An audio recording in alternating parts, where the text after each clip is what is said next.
the thing that's affecting our population the most is systemic racism, and it's a systemic racism that nobody wants to admit is systemic racism, and that's Planned Parenthood and abortion.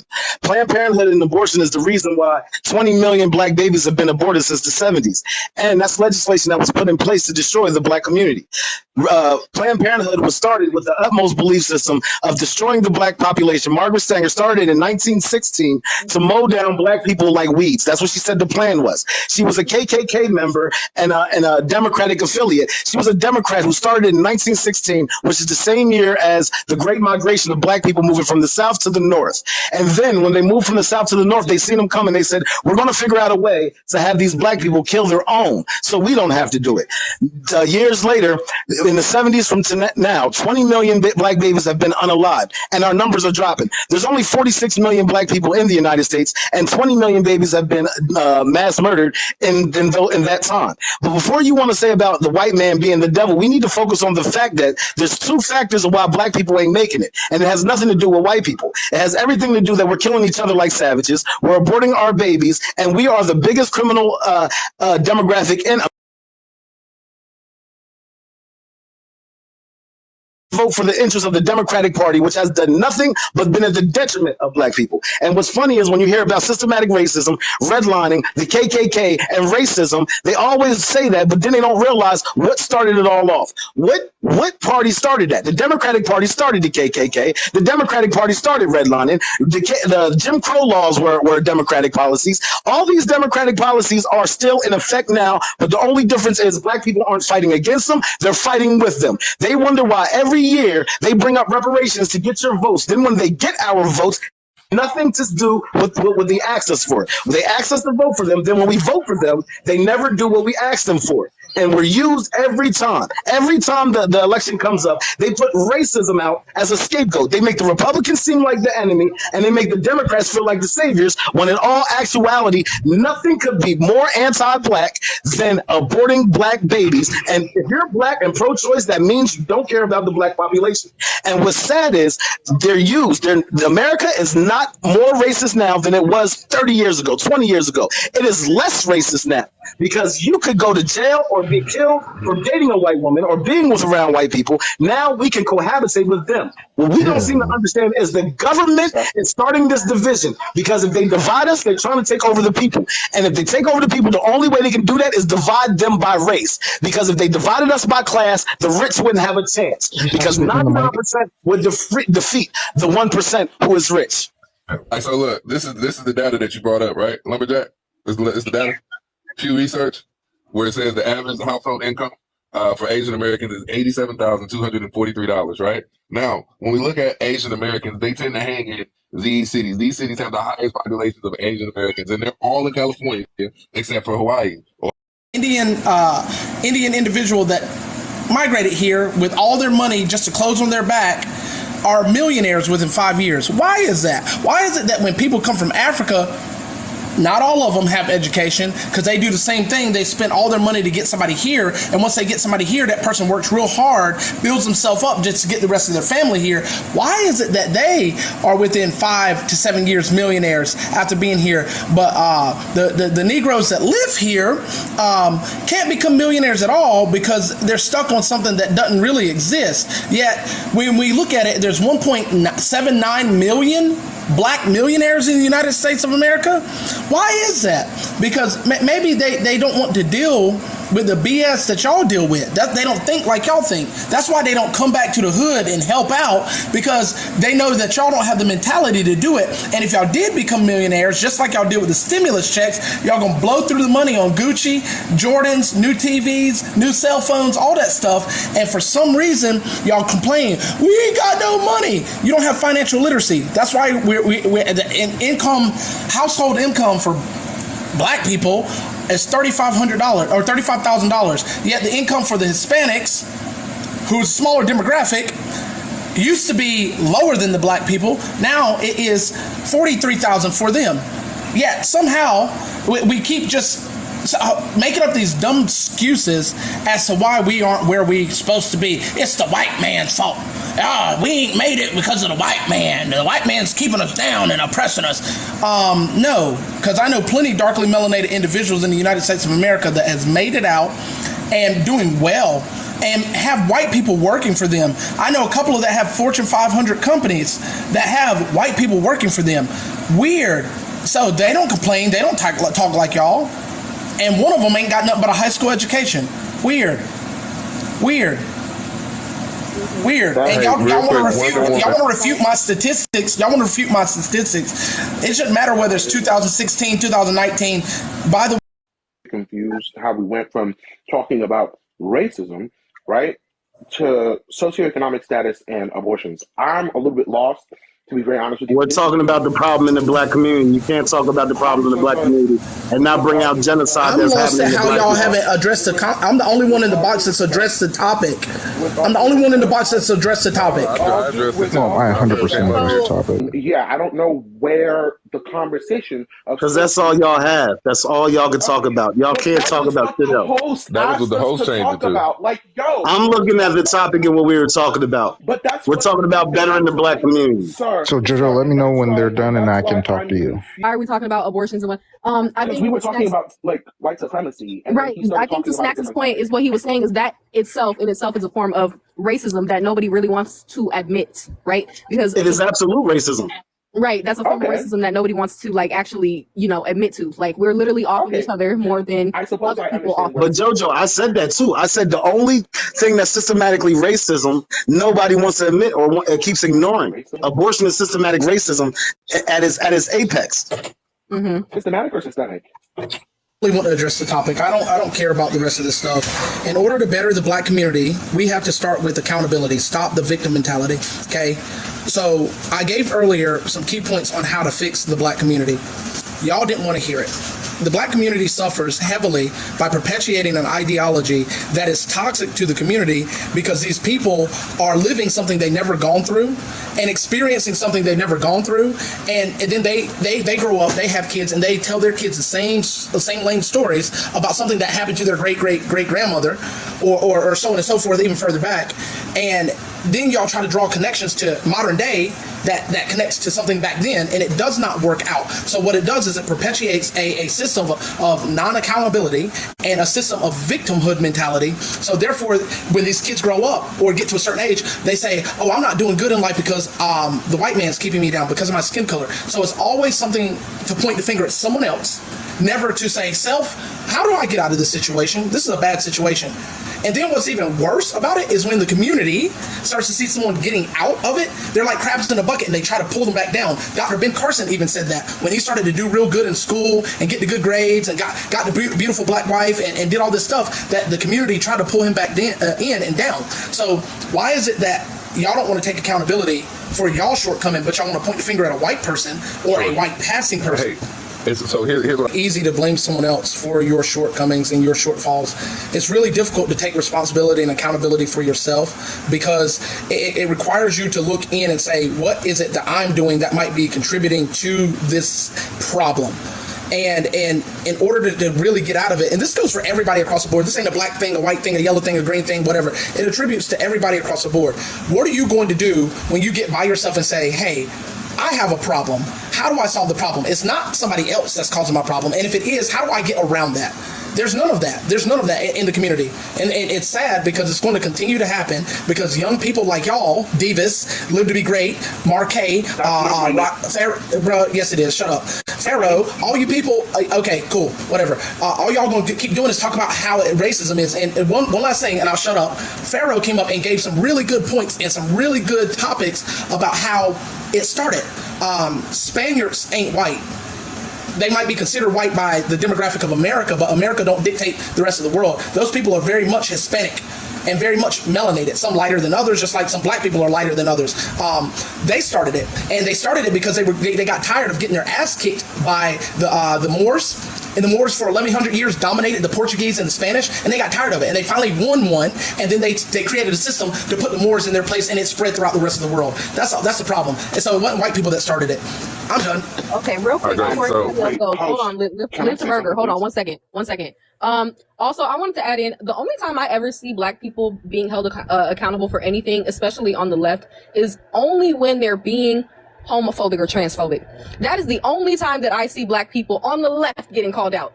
Never for racism, never for unaliving babies or unaliving each other, it's always either homophobia or transphobia. That is the only time. Why are black people so homophobic? Why is the black community so homophobic? Or religion for being Christian. Why are black people Christians? Like, that's the only time I see them getting called out. So I would say in response, I'm not your child. I'm not your friend. We're not pals. We're not homegirls. Please stop calling me a name. Nigga, don't check me. I say whatever I want. I'm not checking you. I say whatever I want. I'll call you whatever I want. I'll call you corn patch head if I want to. Don't check me. You got the wrong one today. You got the wrong one today. Sir, I am not checking you. I am actually You are though. You're telling me what I should do, and we ain't gonna do that. What? Get out your feelings, little daddy. Get out your feelings, little daddy. Go put your bonnet on, little daddy. Go put your bonnet on. Listen. We're all. In order to better the black community, we have to start with accountability and stop the victim mentality.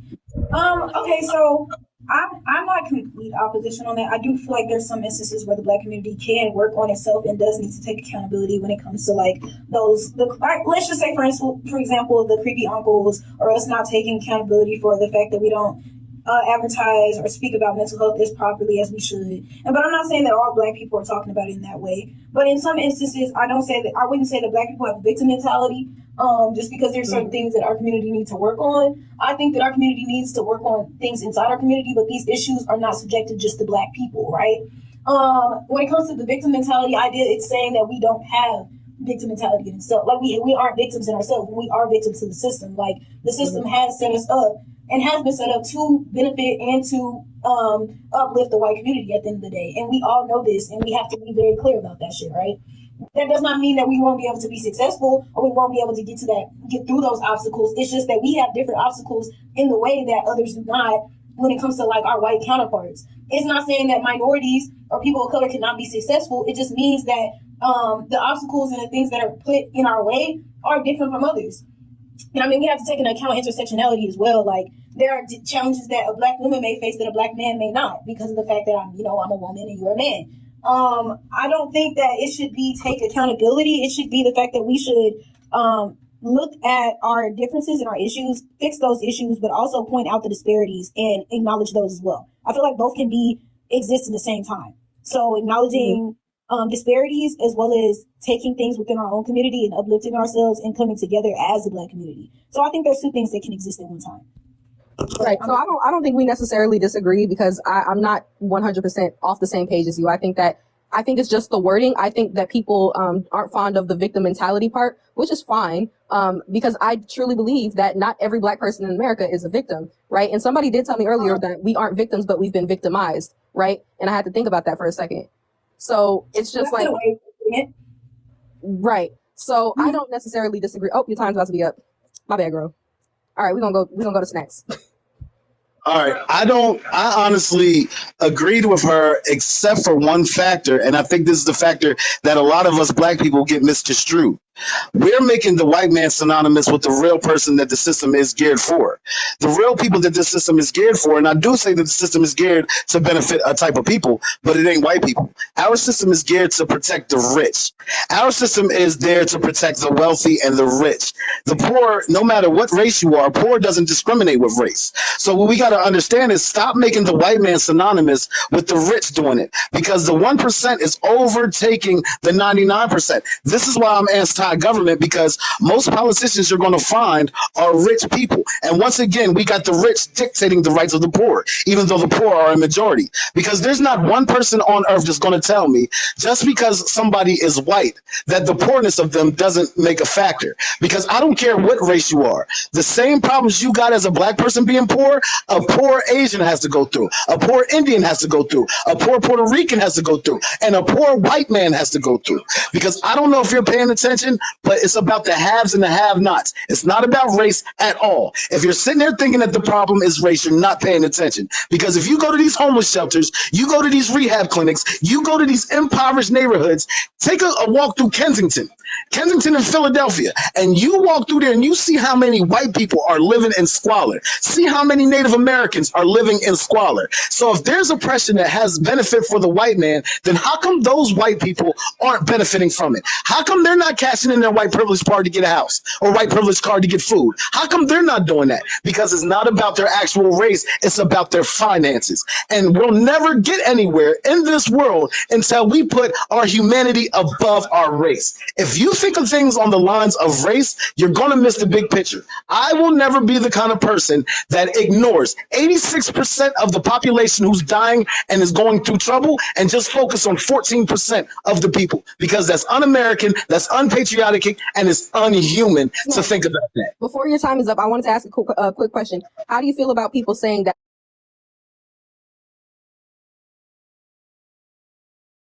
is just? The reason why it's just because capitalism is the only system where a poor person can become rich. Socialism, it will never. Okay, we gonna spin back to him after everybody's finished. But I really did want to know what he thought about that, because that's what a lot of people are saying. Go ahead, Liv, to be great. Sure. So the entire argument was just class reductionism. If we were to stop poverty and solve poverty in America, racism would still exist. You can't equate the two. It makes no sense to me why you guys sit up here and cry about something that you are the sole proprietor of having the power to take it back and do something better with. But, oh, the white man. Oh, did you see them holding up signs that were anti-feminist in Florida? Oh! What does that have to do with tea in China? The topic is, how are black people in their black community going to take accountability for what they do and stop the whole damn time? White man, white man, white man, white man, white man. That's all y'all said. Y'all are stupid. Y'all are never going to get out of this hole. And I hope you die in it. Yes, screen record it. I'll say it again. I hope you die in it, because you're never going to get out of it. You're going to perpetuate this shitty mentality forever. And you're going to keep your people in the hole with you. And it's going to keep getting deeper and deeper and deeper and deeper until, like Snack says, y'all don't exist anymore. Y'all literally, more people were born, aborted in the state of Florida, state of New York, than born in the black community in 2019. Oh, that's not good enough? How about how in 2022, black people are aborting at 11.7%, 37%. White people who make up 66% are aborting at 33%. That's 4% more at a substantially less, 55% less population, but you're aborting more. Make it make sense, but y'all want to cry. The white man's putting us down. The white man's not putting that speculum in there so they can go up in there and abort that child. Y'all are. White man ain't doing that. Now, it might be white that's performing it, but y'all are the one that's laying down and doing that. Your community keeps going like this. But, oh, the white people, they're trying to do this because they're diminishing. 66% would diminish a lot slower than 11.7% and counting. And if it weren't for the replacement theory of people coming out from another country into this country that are darkly melanated like you, the numbers would be decreasing a lot faster. So, there's no help for you. You guys are lost. You're broken. You're sad. You're weak, and you'll stay there. And I'm happy with that. Ooh. All right, so I'm gonna end the show time. I'm gonna let I'm not gone through is slavery. You know what's funny about that? Do you know how they disregarded the black man through homosexuality in slave times? Let's talk about it. Let's talk about buck breaking, how homosexuality was used to degrade and demasculate a black man, but you think it's funny to be a gay man now. If you were so about the black community, you'd get a black woman and make black babies, but no, you rather make jelly babies and bang two dicks together. Let me explain something to you. I want to get away from the victim mentality. We are not going to go anywhere as a people unless we start holding each other accountable. Start holding our women accountable. Start holding our men accountable. Stop saying all these bullshit things like a black man can't find a job when there's all sorts of jobs out there. A lot of lazy black people don't want to take them. Everybody knows the people in their family who's acting like they're oppressed all the time. They're the Ray Rays and JoJos who sit on the couch and don't do nothing with their life in the first place. Because the hardworking man is busting his ass every day. He don't have those same complaints. And all this, oh, I can't do this because of what happened in slavery. You're supposed to use what happened in slavery as fuel, but you don't. You rather complain about every single thing. The funny thing about complaints is you have to find a complaint, find a problem, and fix it. Every single person has obstacles they have to overcome. If you're the kind of person that faces an obstacle and says, the reason why this is happening is because I'm black, it's not because it's nothing else, it's just because I'm black, then you'll have an excuse for every bad thing that happens to you. I do not use my blackness as a hindrance. I use my blackness as a blessing, because that means I came from a people who survived much and became great. The things that we have now and the access to knowledge that we have now, our ancestors would have died for.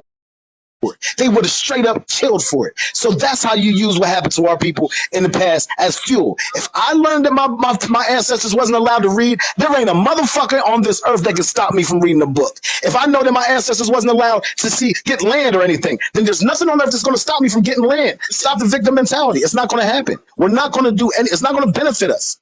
The only benefits we're going to have is if we take the world by force and do what we need to do as a people. If you can't do that, you're not a good man or you're not a good woman. Be an adult and strive for the best, and don't let nobody stop you. If the white man is your enemy, then overcome the white man.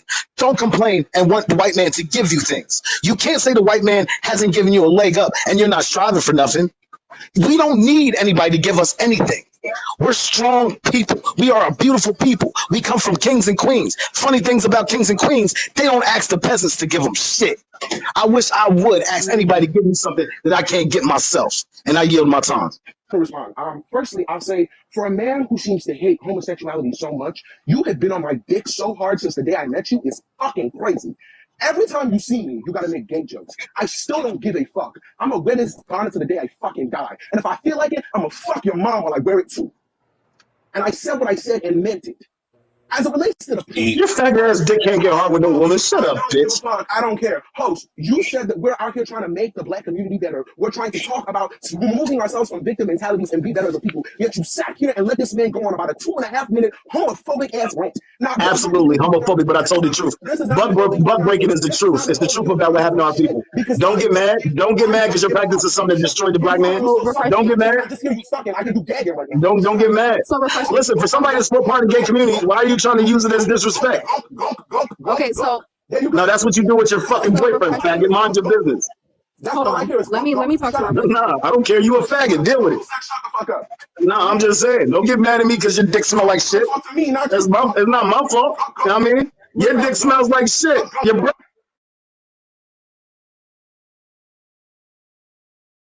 If anybody knows me, hold on, wait. Let me say my piece. If anybody knows me, my panel is a panel where anybody is free to say what they want and deal with the consequences that they get. Right? If Snacks gets banned, then Snacks gets banned. I'm not about to sit here and police Snacks and his mouth and what he has to say. I didn't ask you. That wasn't the point. No, I want to clarify. That wasn't the point. And we're not doing that reporting. Alyssa, please stop. If I had been allowed to finish my sentence before Snack decided that he wanted to keep sucking on my left nutsack, right? You would have heard the part where I was saying, this is not me trying to police you or tell you how you should and should not react, right? This is your platform. How you choose to run your shit is your business. And to be right, this isn't a safe space. I'm just letting you know it's not safe. I'm fully aware, and like I said, any space that has Snacks, I'm fully aware it's not a safe space. I'm fully aware of what I got into, and I'm completely fine with it. Like I said, when it comes to throwing insults, I can hold my own. I'll be fine on that one. You don't got to worry about me. I promise. The point that I'm trying to make here is we're having a discussion about making the black community better, right? As a community, we should not allow conversations like that to be had. We should not allow statements like that to be levied against members of the LGBTQIA community who exist within black spaces. Because that shit is just, in my opinion, is fucking weird. It's fucking weird. This man has such a fixation on gay people. Every time he sees me, he has to make a gay statement. It's fucking weird. And I'm gonna end my statement simply, right? Because you said something about fucking my mom, so the glove is off, faggot. I don't care. You talking about don't care, but you only have a problem when you say something about gay people. But you faggot ass niggas think y'all can say whatever y'all want to everybody else. I'll fight back. You faggots don't scare me. Problem because you said something about. You know what I mean? You faggots don't scare me. Don't talk about my mom, and I wouldn't have said nothing to your faggoty ass. You know what I mean? Don't get mad at me because you smell like dookie. It's not my fault. Keep my mom out, and I wouldn't have said nothing to you. You motherfuckers think y'all can say whatever you want, but as soon as you say something back to y'all, it's homophobic. You disrespected my mom first, so you deal with it. Just deal with it. No. He started it. You started that shit. No, I didn't. No, I started out buck breaking. I told the truth about what happened to the ancestors. You know what I mean? Nobody cares until you disrespect the faggot. As soon as you disrespect the gay guy, then everybody gets in an uproar. But he can say what the fuck he want about my mom. Fuck that faggot. You know what I mean? I say what the fuck I want. Live. You just want to fuck a faggot. That's why you always taking up for him. Fuck these faggots. I'm not afraid of y'all like everybody else. You pussies think y'all scared. Y'all think y'all scare somebody. Y'all don't scare anybody. There's never been a time ever that a men have been scared of you faggots. For real. In real life, I'll You slap the shit out of started you. it and I finished. It's serious. You faggots can't say whatever you want to everybody. You're not gonna say what you want to I me. ain't that one. Dirty ass fucking faggot. You don't hurt me by that. Talk about fucking my mom. You a faggot. Deal with it. You know what I mean? So again, don't Now, put that shit over if you can take a dick, you can take an insult. What the fuck is you talking about? I finished. You know, bro. I don't care what you have to say. Bro, You started it and I No, finished it. fuck all that. You bet. Unless the host or moderator. I don't care. I don't care. I don't care. He's like fucking 21. It's practically child abuse. Just don't talk. I really don't. Shoot, Chihuahua. Shoot, Chihuahua. Okay, I was talking about devious and snacks. Why you're coming at me? I have no idea. Nobody came at you, sweetie. I just said it's not your place in this conversation. You are nobody to tell me where my place is. Stop. You don't tell me where my place is. Are you my dad? Are you my mom? Do you pay my bills? Why? Don't tell me where my place is. I mean, if I was, I probably would. I would have never even have talking. There's always one of them. Always one person who has something to say about where my place is. Hold on, the trigger. Hold on. The hold we have. I was literally talking about devious. I wasn't talking about you. So stay the fuck off me. So bad. Why are you so triggered? Why are you so I don't triggered? think anybody's triggered. Y'all Super triggered, little girl. I'll call anybody a bitch. I don't give a fuck what color you are. Nobody is exempt. Sorry. I don't care what color somebody is. Okay, then why the fuck are you up here? Like, what's your point? Why are you up here? What you mean? She wants to I've been up here. I'm friends with the host and everybody on this panel besides Cosmic. Why are you up here? Why are you up here? Why are you up here? Hold on, Elena. Yes, baby. I think the host is pretty cool. Why you think I'm up here? Let Keisha go real quick, y'all. Let Keisha go. I just think you're very pressed, and that's why you're screaming into your mic. You guys are proper fucking blood vessels when you're recording and screaming into the mic. You wish you could make me pop anything. Elena, hold on a second. You know what? I don't wish any of that. Go ahead. Let Keisha go real quick. Yeah, I find it to be interesting that the moment that Lux has an opportunity to speak, that she wants to begin There we to go. attack another woman who she thinks maybe is beneath her. So if somebody is coming in to have the conversation, she was making a point. You and no one else has the right. But it was to a wrong speak. point. It was incorrect.